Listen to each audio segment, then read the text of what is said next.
One point that I deliberately skipped from the last audio clip is about the candidature of Ayurveda, which is immunity enhancement, body immunity enhancement.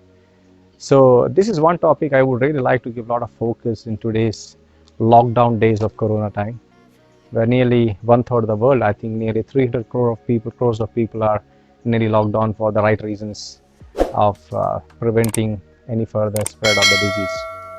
So immunity has a central theme in Ayurveda. It's a very central theme because the human body has a fantastic urge, and also it has a fantastic ability to heal itself, provided we give it the right kind of conditions which are favorable to its healing.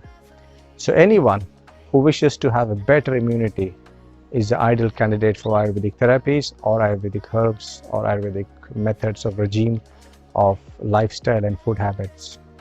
This is precisely why I thought I should devote one specific 60 seconds of video for this.